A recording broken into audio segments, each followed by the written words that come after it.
Hello everyone.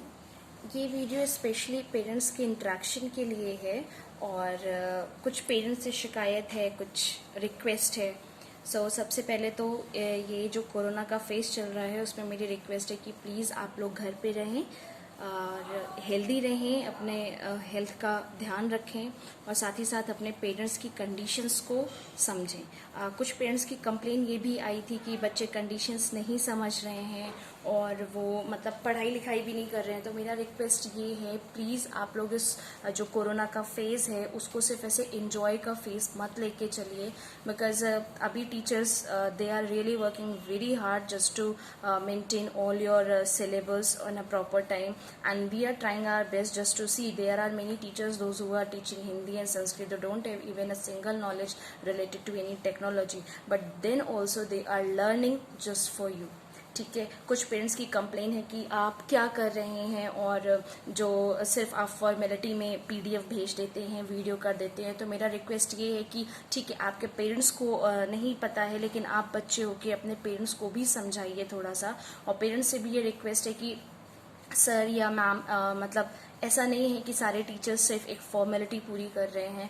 आप खुद भी जान रहे हैं, सबकी फैमिली है, सब लोग अपनी फैमिली में भी टाइम दे रहे हैं और उसके बाद भी स्पेशली बच्चों के लिए एक बोर्ड पे कंटेंट समझाना बुक से और फिर एक वीडियो तैयार करना, दोनों में बहुत डिफरेंस होता है। और सारे टीचर्स इस टेक्नोलॉजी को सीखे हैं और किस तरीके से अपडेट कर सकते हैं, किस तरीके से मॉडिफाई कर सकते हैं, किस तरीके से वर्जन को और वीडियोस को इम्प्रूव कर सकते हैं, वो सब भी हम लोग धीरे धीरे सेमिनार्स में सीख ही रहे हैं। तो मेरा सिर्फ रिक्वेस्ट ये है कि अगर आप अप्रिशिएट नहीं कर सकते तो एटलीस्ट इन सब चीज़ों से कोई निंदा भी ना करे टीचर्स की, बिकॉज हो सकता आप लोग को ये लगता होगा कि नहीं, हम लोग सिर्फ अपनी एक खाना पूर्ति कर रहे हैं, तो ऐसा नहीं है। सेकेंडरी चीज़ मैं फीस स्ट्रक्चर पे आना चाहूँगी कि पेरेंट्स की ये बहुत कंप्लेन थी कि जो स्कूल है वो फीस ले रहा है और ये सब। तो मैं उन पेरेंट्स से रिक्वेस्ट करना चाहती हूँ कि डियर पेरेंट्स, सिर्फ स्कूल में टीचर्स ही नहीं, बहुत सारे वर्किंग स्टाफ हैं जिनकी सैलरी बहुत ही कम है। तो आप लोग का कोऑपरेशन ही स्कूल्स को आगे बढ़ाता है। आप लोग का कोऑपरेशन देखिए, टीचर्स की नज़र में कोई बच्चे ऐसे नहीं है कि उन्होंने कभी बच्चों को ये नहीं किया, उनकी बायस्ड रहे या उनसे कोई पार्शियलिटी करें।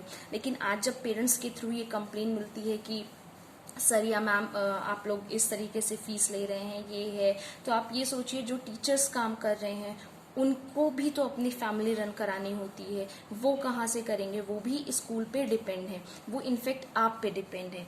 ठीक है, हो सकता ये चीज़ें बहुत टीचर्स को या बहुत पेरेंट्स को ऐसी लग सकती हैं कि ये मैम क्यों बोल रही हैं, बट आप भी कंडीशन समझते हैं। इस कोरोना फेज में जिस तरह से आपके पास दिक्कत है उस तरह ऑलमोस्ट सबके पास दिक्कत है, बट आप या आपके बच्चे खुद भी जानते हैं कि टीचर्स जब आप स्कूल में आते हैं तो हर एक चीज़ वो जिस तरीके से ट्राई करते हैं कि बच्चों को जैसे नॉर्मल और रेगुलर क्लासेस में समझ में आए। अभी भी ऑनलाइन स्टडी में सेम ऐसा ही फेज चल रहा है। दिन भर बच्चों का व्हाट्सएप आता है, मैसेज आता है, ग्रुप बन रहे हैं टीचर्स के, बच्चों के अलग इंडिविजुअल ग्रुप बन रहे हैं। मतलब फोन में तो इतने कांटेक्ट कभी पहले सेव ही नहीं किए थे, तो आज देख के लगता है अच्छा ये भी नाम है। तो पूरा फोन लिस्ट सब बच्चों के नाम से भरा है। तो पेरेंट्स, ये मेरी आपसे रिक्वेस्ट है कि प्लीज़ आप इस फेज़ में अपने बच्चों की थोड़ी सी पढ़ाई पे ध्यान दें, क्योंकि अभी का फेज ऐसा है कि बच्चे ट्यूशन्स भी नहीं जा सकते, स्कूल्स भी नहीं जा सकते और टीचर से एटमोस्ट जो भी हो सकता है टीचर्स वो मदद कर ही रहे हैं। तो मेरा आपसे ये रिक्वेस्ट है कि काइंडली अपने बच्चों को थोड़ा सा समय दीजिए, उनके साथ बैठिए, वो क्या कर रहे हैं उन पे फोकस करिए। बहुत सारे पेरेंट्स की ये कंप्लेन है कि मैम बच्चों को हम फ़ोन दे देते हैं और वो फ़ोन में दूसरी वीडियोज़ देखते हैं, नेगेटिव जिससे इफेक्ट करता है। तो मेरा ये रिक्वेस्ट है कि सर या मैम आप कुछ टाइम लिमिट सेट कर लीजिए अपने बच्चों को। आप उस टाइम लिमिट में अपने बच्चों को फ़ोन हैंड ओवर करिए और जो भी उनका कंटेंट है, अगर कोई पीडीएफ है तो उसे डाउनलोड कर लीजिए, अगर कोई वीडियो है तो आप उनको अपने सामने बैठा के थोड़ी देर पढ़ाइए। जैसे बहुत सारे पेरेंट्स ने कंपेयर किया यहाँ की पढ़ाई और बाहर की पढ़ाई को, तो मैं अभी देखिए, हम टीचर्स कभी पेरेंट्स को कंपेयर नहीं करते, बट आप भी जानते हैं बाहर के पेरेंट्स अपने बच्चों के साथ बैठते हैं। ठीक है, तो मैं भी रिक्वेस्ट करूंगी कि ठीक है, आप लोग को आपका बिजनेस है, well and good, but at least अगर पापा नहीं तो एटलीस्ट मम्मी ही बच्चों के साथ बैठ जाएं थोड़ी देर, कम से कम ये एक राउंड ही लेती रहे कि बच्चा क्या कर रहा है। तो इससे टीचर्स के लिए भी इजी होगा, उनको भी कोई कंप्लेन का नहीं मौका मिलेगा। क्योंकि सर अभी हम लोग ने जैसे कॉपीज मांगना स्टार्ट करी तो मैंने देखा कि बहुत सारे ऐसे बच्चे थे जिन्होंने अपना फर्स्ट चैप्टर भी नहीं कंप्लीट किया है। तो सोचिए अब पेरेंट्स फिर यही कंप्लेन करते हैं कि आप नहीं पढ़ाते।